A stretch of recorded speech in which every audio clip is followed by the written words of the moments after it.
हमेशा तैयार। तो कृपया हमें बताइए कि इतने फिट आप किस तरह से रह पाते हैं? मैं अपने साथ के अपने हम उम्र के लोगों में रहना पसंद नहीं करता हूँ।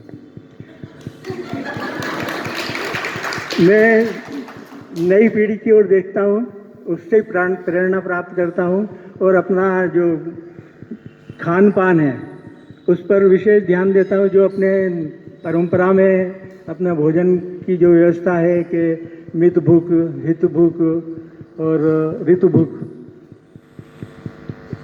इसके आसपास रहने का प्रयास करता हूँ। पूर्ण रूप से तो नहीं रह पाता हूँ। आप जानते ही होंगे, कोई बता सकेगा इसका मतलब क्या होता है? मित भूख, हित भूख, ऋतु भूख। मैंने परीक्षा में पूछा था। हाँ बताएंगे मैडम, बताएंगे। अरे नहीं, आगे आ जाइए। मेरे को सुनाई कम पड़ता है थोड़ा जल्दी।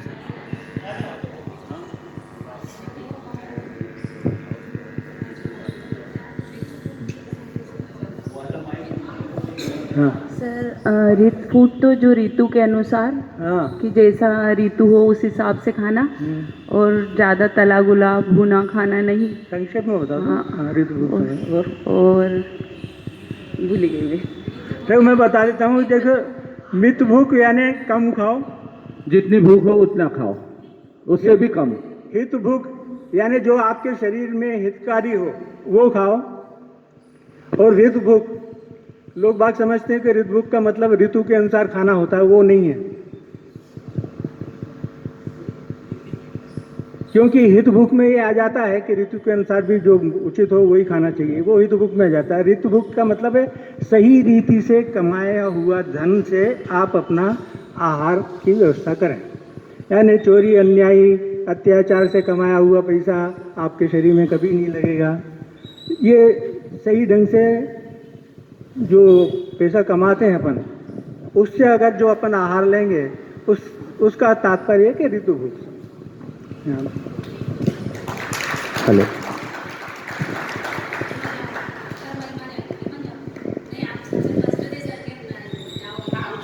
सभी लोग प्रश्न के लिए आ जाएं। एक प्रश्न मैं भी पूछ रहा हूँ।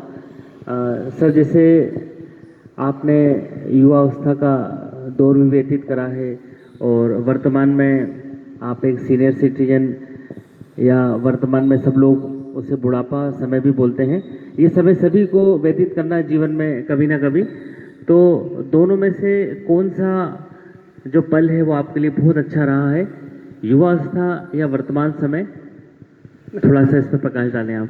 देखिए, अपने प्राचीन सभ्यता में जीवन के 4 आयाम हैं: ब्रह्मचर्य और गृहस्थाश्रम, प्रौढ़ावस्था और संन्यासाश्रम। तो ये जो आपकी संन्यास की जो अवस्था है, इसमें हम लोग सब गुजर रहे हैं। अब वो प्राचीन परंपरा में जो संन्यास था वो तो अब संभव नहीं है। मतलब व्यक्ति को एकदम समाज से, परिवार से अलग होकर कहीं अपना आगे का, अपनी मृत्यु किस तरह से किस आसानी से हो सके उसका प्रयास करना चाहिए। पर ये अब संभव नहीं। तो परिवार, यहाँ पे समाज में रहकर भी अपने को एक संन्यास की भावना से जिंदगी जीना चाहिए। यानी बचपन से लेके प्रौढ़ावस्था तक जीने की तैयारी है कि आपका संन्यास कैसा गुजरे, संन्यास का जो समय हो कैसा गुजरेगा। यानी जैसा आपका शेष जीवन यानी पूर्व का जीवन होगा, उसका परिणाम संन्यास है। अगर आपका जीवन व्यवस्थित रहेगा तो आपका बुढ़ापा बड़े आराम से गुजरेगा। यानी संन्यास के बीज आपको गृहस्थाश्रम में ही, ब्रह्मचार्याश्रम में ही, प्रौढ़ावस्था में ही डाल देना चाहिए। अगर उस समय आप व्यवस्थित रहे तो आपका संन्यास यानी वृद्धावस्था बड़ी आराम से गुजरेगी।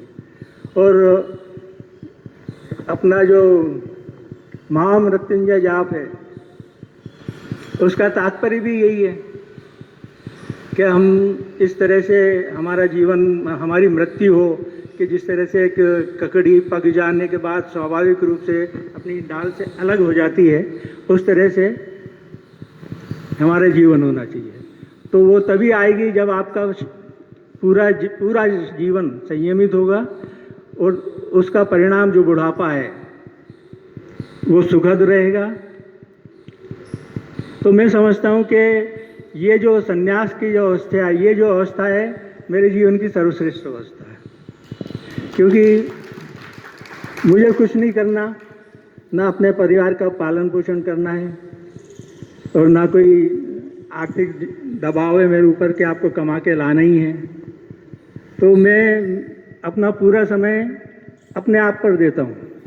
यानी इस समय व्यक्ति को सिर्फ अपने बारे में सोचना चाहिए, आई फर्स्ट, यानी मेरा धन सिर्फ मेरे लिए हो, मेरे बाद जिसका होना हो वो होएगा, पर इस समय जो भी मेरी प्रॉपर्टी हो मैं समझता हूँ कि वो मेरे लिए होना चाहिए। मेरा स्वास्थ्य पहले, पूरा स्वास्थ्य के ऊपर ध्यान दो अपना, कि मेरे अलावा और मेरा समय, मेरा स्वास्थ्य, मेरा धन और मेरा समय कोई किसी दूसरे के लिए बिल्कुल नहीं। सर एक प्रश्न और था, जैसे अभी आप जिस दौर से गुजर रहे हैं वाकई में बहुत ही गोल्डन समय है, और हम अधिकांश लोग यहाँ पर जो उपस्थित हैं वो युवा अवस्था हैं, बच्चे हैं, महिला हैं जो इस दौर से नहीं गुजरे हैं। इस दौर के बारे में उनको बिल्कुल भी जानकारी नहीं कि इस दौर में जब वो पहुँचेंगे वो कैसा महसूस करेंगे। तो उन्हें अभी से इसके प्रति उन्हें क्या करना चाहिए, और जैसे जो सीनियर सिटीजन है उनके प्रति उनका व्यवहार क्या होना चाहिए, ताकि उन्हें जब वो इस अवस्था में पहुँचे तो उनको कहीं ना कहीं किसी प्रकार की ग्लानि ना हो और अच्छा सा महसूस हो, क्योंकि निश्चित ही सभी लोगों को इस दौर में पहुँचना ही है। फिर बात वही है जाएगी, बात कोई मानता नहीं है, बात का पूरा सब मानते हैं अभी। नहीं सर, अगर एक व्यक्ति भी अगर बात मान लेगा तो वाकई में धन्य हो जाएगा।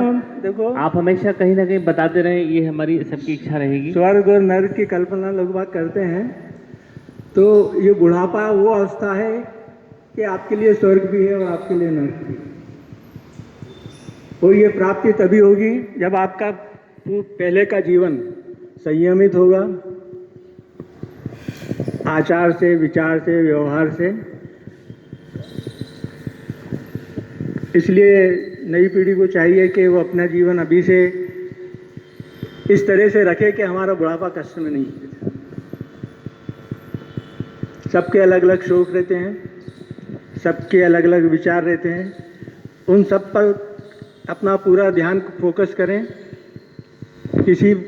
किसी को देखकर अपना विचार नहीं बदलें, जो आपको सही लगे उस पर पूर्ण विचार करें कि ये सही है या नहीं, गलत है, और फिर उसको फॉलो करें, दृढ़ता से फॉलो करें। कोई बोले, बुजुर्ग भी बोले कि तुम ये गलत कर रहे हो, तो आप उनकी बात को सहजता से सुने, नमस्कार करें उनको, और फिर जो करना अपना मन से करें।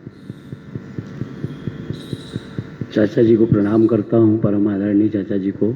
और जैन साहब आस्था परिवार ने मुझे चाचा जी जैसे व्यक्ति से मुझे ये प्रश्न पूछने का और उनका अनुभव जानने का अवसर दिया, उसके लिए भी मैं धन्यवाद देना चाहूँगा। मैं चाचा जी से ये पूछना चाहता हूँ कि जैसे हम लोग अभी 18 साल, बचपन से 18 साल का एक जीवन रहता है, फिर 18 साल से 45 साल का भी जो हमारा ये जीवन रहता है, और उसके बाद फिर अभी ये आपका रिटायरमेंट का जो समय है 45 से, और अभी रिटायरमेंट का आपके कितने साल हो गए हैं? अभी कितना समय हो गया आपका रिटायर? 10 साल हो गए। 10 साल का एक अलग अनुभव होगा आपका और ड्यूटी टाइम का अलग होगा। तो मैं ये जानना चाहता हूँ कि आपका सबसे जोरदार वाला समय कौन सा रहा? आप रिपीट कर रहे हैं प्रश्न, इसका उत्तर दे चुका हूँ जी, इसका उत्तर दे चुका हूँ मैं। एक बार और मैं थोड़ा आप मतलब ध्यान नहीं है आपका, और एक बार और बोल दूंगा तो भी कोई मतलब नहीं रहेगा। आप दूसरा कोई प्रश्न पूछना चाहते हैं? युवा अवस्था का रहा कि अभी ये मैं आपने इसका संन्यास जवाब का दे बोला, चुका हूँ, आपने इसका जवाब दे चुका हूँ। संन्यास का आपने जो बोला था, हाँ। कि सबसे बेस्ट वो संन्यास का था। हाँ जी, हाँ। जॉब का, और मैं जॉब के पहले के समय की थोड़ा सा अनुभव आपका कि कहाँ आप रहे और कहाँ का अनुभव आपका कैसा रहा, उस चीज़ पे मैं पूछना चाहता हूँ। मेरा जन्म लोहारदा में हुआ था, जिला देवास में। मेरा बचपन मेरे पिताजी के साथ, पिताजी सर्विस में थे बीटीआई में, तो उनके साथ गुजरता रहा, नरवर रहा, मुंगावली रहा, कंपेल रहा, बड़वानी रहा। बड़वानी में रहा, मैंने हायर सेकेंडरी किया था और ज़्यादातर समय फिर 68 से हम इंदौर में हैं। मेरा कॉलेज का टाइम इंदौर में ही निकला और 77 के बाद सर्विस में चला गया। 77 से सर्विस में दूसरी जगह घूमता रहा।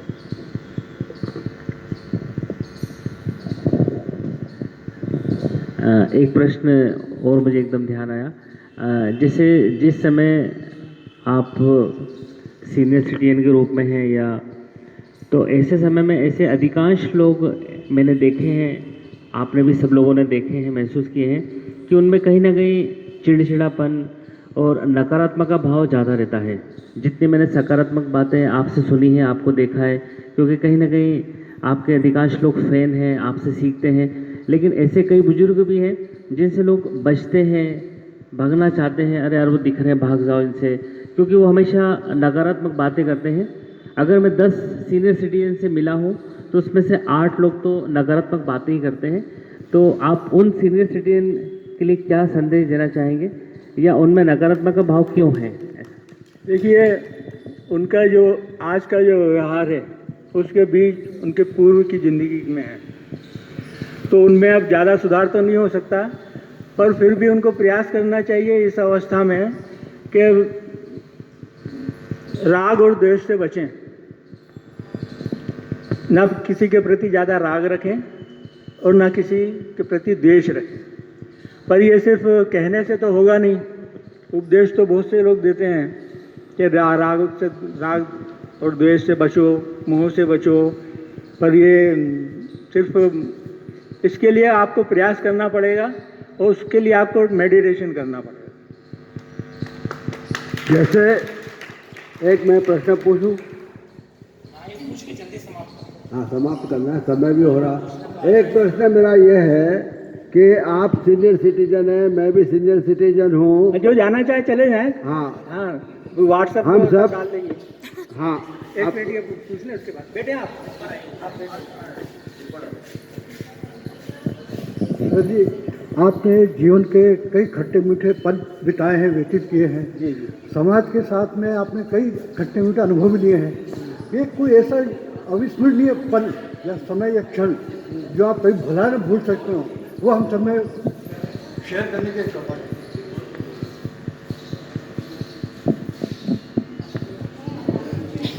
बड़ा मुश्किल प्रश्न पूछ लिया आपने।